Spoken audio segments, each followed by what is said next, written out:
In a small village in Igbo land, there lived a girl named Ada. She was 10 years old and loved to play outside with her friends. But one night, Ada had a strange dream that would change her life forever. It started like any other dream. Ada saw herself walking through the forest near her village. The moonlight made the trees look silver, and everything felt quiet, too quiet. Suddenly, she heard footsteps behind her. They were slow but steady, like someone was following her. Ada turned around quickly, but no one was there. Just when she thought it was safe, something caught her eye. It was a man lying on the ground under a big tree. He looked pale, almost like he wasn't breathing. "Who are you?" Ada asked softly, stepping closer. The man didn't answer. Instead, his eyes opened slowly, and they glowed bright white. Ada wanted to run, but her feet wouldn't move. Then the man spoke in a voice that sounded like wind blowing through leaves. "I have been waiting for you," he said. "For me?" Ada whispered, confused. "Yes," the man replied. "You must help me return home." Before Ada could ask what he meant, the dream ended, and she woke up in her bed. Her heart was beating fast, and sweat covered her face. Was it just a dream? Or was it something more? That morning, Ada told her mother about the dream. Her mother listened carefully, then shook her head. "Dreams can be tricky," her mother said. "They might mean nothing or everything. Be careful, my child." But Ada couldn't stop thinking about the man from her dream. Who was he? And why did he need her help? Little did she know, this was only the beginning of a great adventure. The next morning, Ada woke up early. She couldn't stop thinking about the man from her dream. Was he real? Or was it all just her imagination? "I have to find out," Ada said to herself. She put on her sandals, grabbed a small bag with some snacks, and quietly left the house. Her mother was busy cooking breakfast and didn't notice her go. Ada walked toward the forest. The sun was shining brightly, and birds chirped happily above her head. Everything seemed normal, until she reached the edge of the trees. The forest looked different during the day. It wasn't scary like it had been in her dream. Instead, it felt peaceful, with sunlight streaming through the leaves and making patterns on the ground. Ada remembered the big tree where she'd seen the man in her dream. She started walking deeper into the forest, following the path she thought she'd taken in her dream. After a while, she found it, the big tree with thick roots twisting around its base. Ada stood still and looked around. There was no one there. No glowing eyes, no pale face, nothing. Maybe it really was just a dream, Ada whispered. But as she turned to leave, something shiny caught her eye. It was lying near the tree's roots. Ada bent down to pick it up. It was a small wooden carving shaped like a bird. "This wasn't here before," Ada said, holding the carving tightly. Suddenly, she heard rustling behind her. She spun around quickly, but again, no one was there. Just bushes swaying in the breeze. Ada decided to take the carving home. Maybe it would help her figure out what was going on.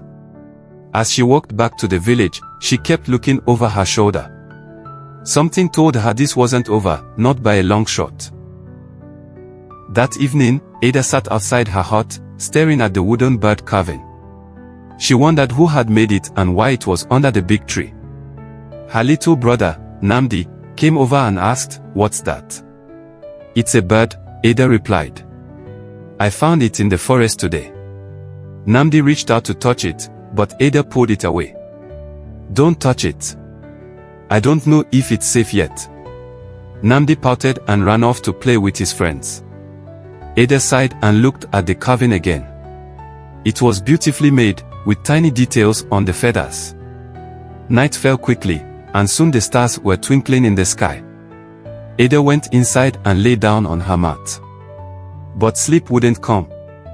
Just as she closed her eyes, she heard a soft voice.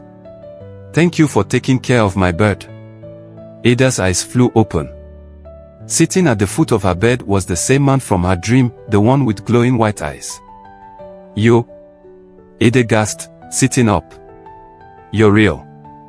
Yes, the man said calmly. And I need your help. Ada's heart raced. Who are you? Why do you keep appearing to me? My name is Chukwu, the man replied. I am not alive anymore. My body lies somewhere in this world, and without it, I cannot move on. Ada frowned. If you're not alive, how are you talking to me right now? Chukwu smiled faintly. I am trapped between worlds, a spirit. And only someone brave and kind like you can help me find my body. Ada wanted to say no.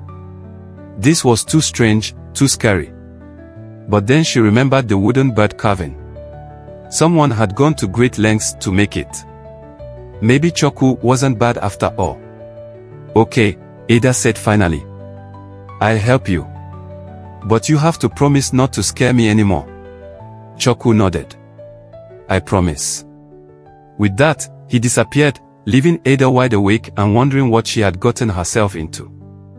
The next morning, Ada woke up feeling tired but excited. She had agreed to help Chukwu, but she didn't know where to start. She decided to ask her grandmother, who knew many stories about spirits and magic. Grandmother always said, the past holds answers to the present. When Ada arrived at her grandmother's hut, she found her weaving a colorful basket. Good morning, Ada, grandmother said warmly. What brings you here? Ada hesitated. Should she tell the truth? What if grandmother thought she was crazy? Finally, she decided to try. I had a dream about a man, Ada began. He says he's a spirit and needs my help to find his body. Grandmother stopped weaving and looked at Ada carefully. For a moment, Ada thought she might laugh or scold her. But instead, grandmother nodded. There are spirits everywhere, grandmother said. Some are good, and some are not. If this spirit came to you, it means you have a special connection. Ada's eyes widened. A connection? Like what? Grandmother leaned closer. Perhaps you share a destiny with him. Or maybe you owe him something from another life. Ada shivered. Another life. That sounded even stranger than ghosts. What should I do? Ada asked. Follow your instincts, grandmother advised. And listen closely to the clues around you.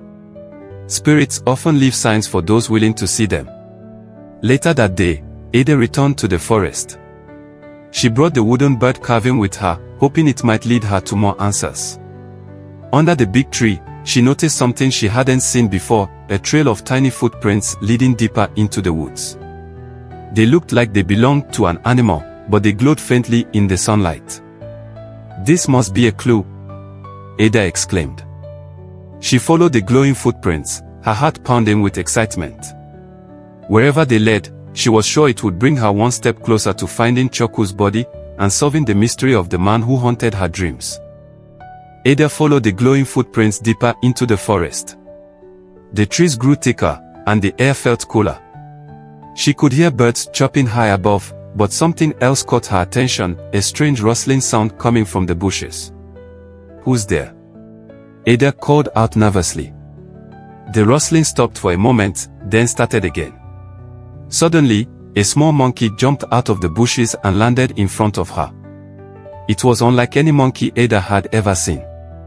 Its fur was golden, and its eyes sparkled like stars. Well, the monkey said in a squeaky voice. What do we have here? A little girl following spirit trails. Ada gasped. You can talk. The monkey tilted its head and grinned. Of course I can talk. Can't you see how smart I am? Ada laughed despite herself. Okay, Mr. Smart Monkey, what are you doing here? I'm watching you, the monkey replied. And I know why you're here. You're looking for the ghost man, aren't you? Ada's heart skipped a beat. How do you know about him? The monkey shrugged. I've been around longer than you think. Spirits come and go, but they always leave traces behind. That trail you're following. It leads to the spirit stone. The spirit stone? Ada asked. Yes, the monkey said. It's a magical place where spirits gather. Maybe your ghost friend left another clue there. Ada frowned. But how do I get there? And why should I trust you? The monkey scratched its chin thoughtfully. You don't have to trust me.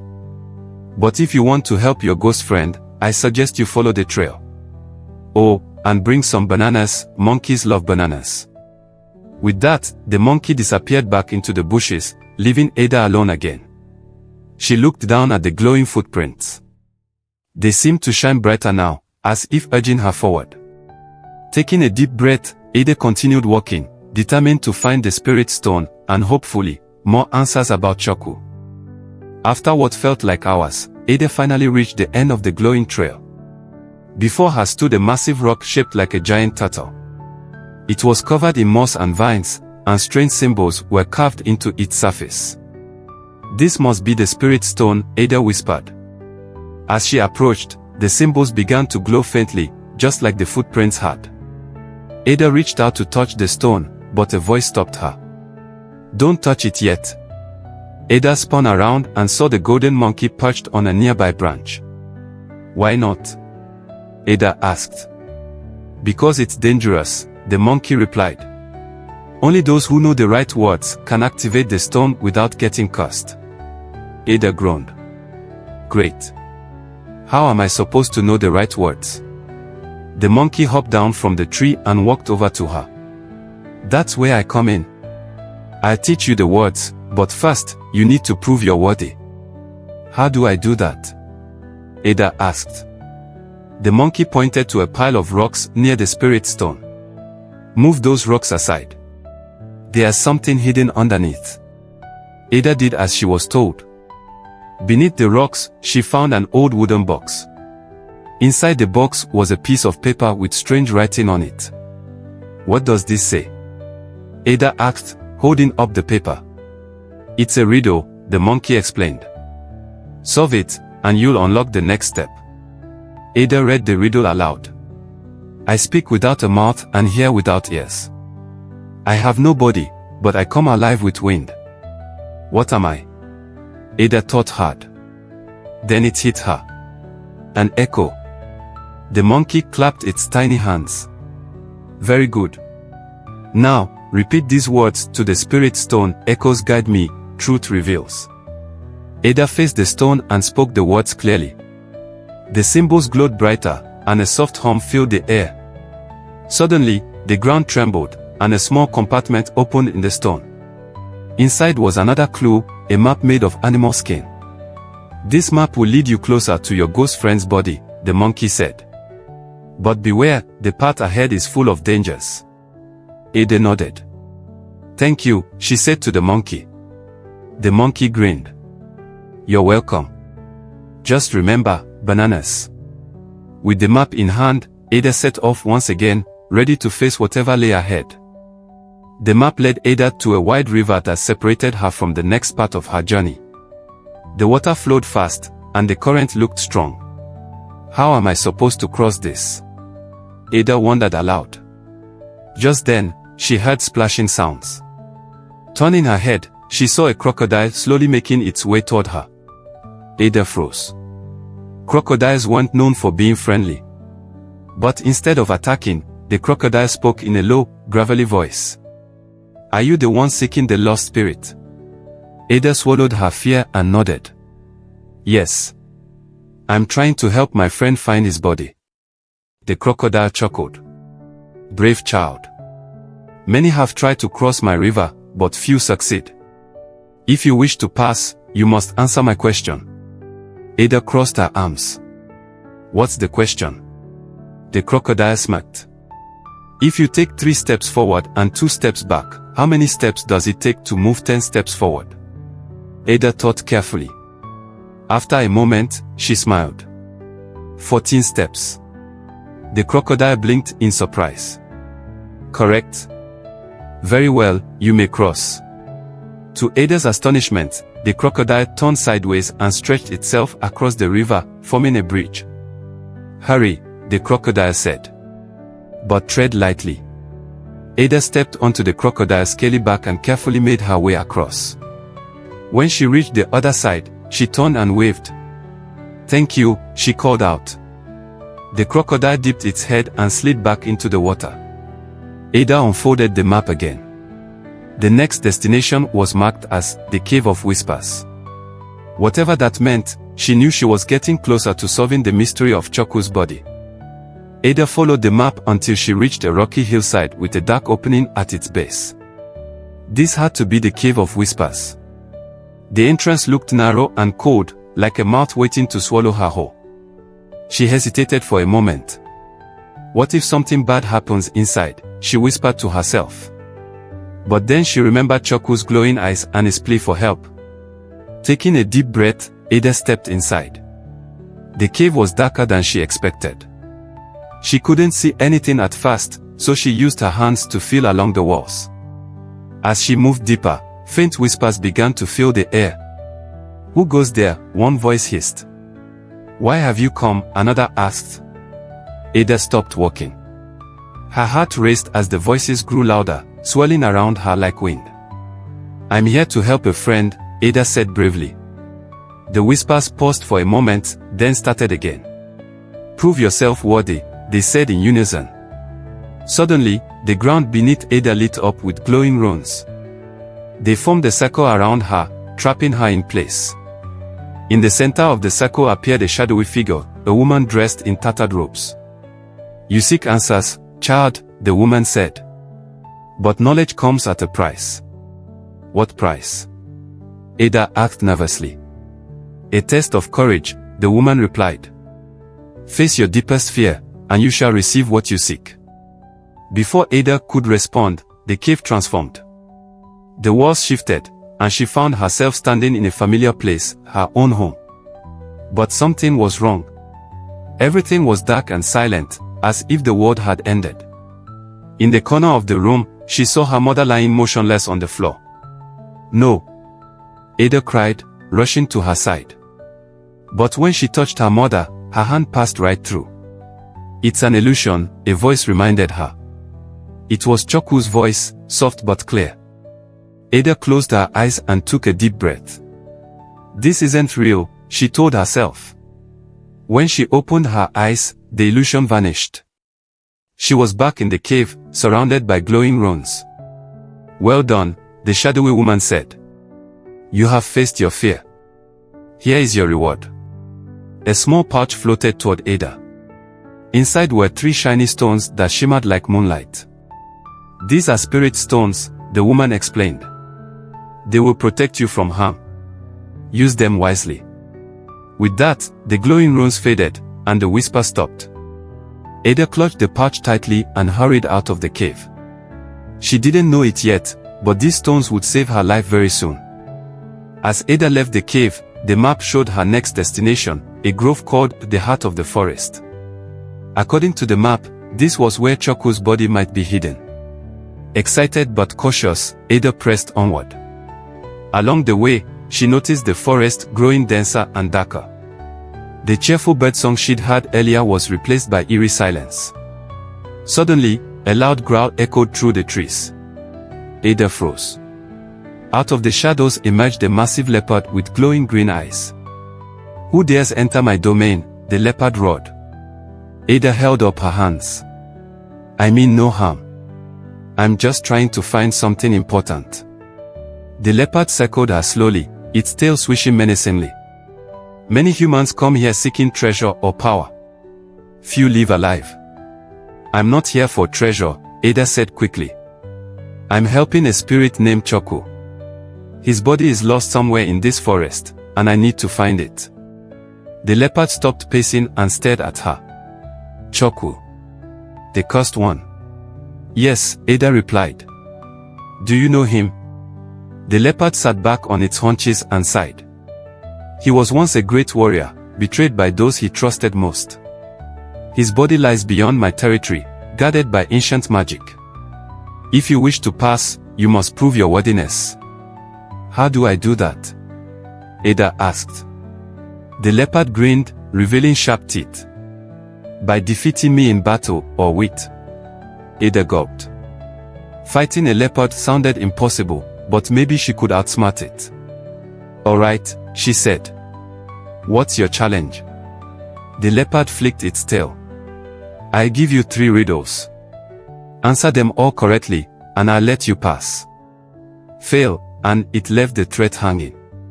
Ada nodded. Okay. Let's begin. The leopard's first riddle was simple. I fly without wings, I cry without eyes. What am I? Ada smiled. A cloud. The leopard nodded approvingly. Good. Next, I speak without a mouth and hear without ears. What am I? Ada recognized this one from earlier. An echo. The leopard narrowed its eyes. Last riddle, the more you take, the more you leave behind. What am I? Ada thought hard. Then it came to her. Footsteps. The leopard roared with laughter. Clever girl. You may pass. It stepped aside, allowing Ada to continue. As she walked past, the leopard called after her. Beware, child.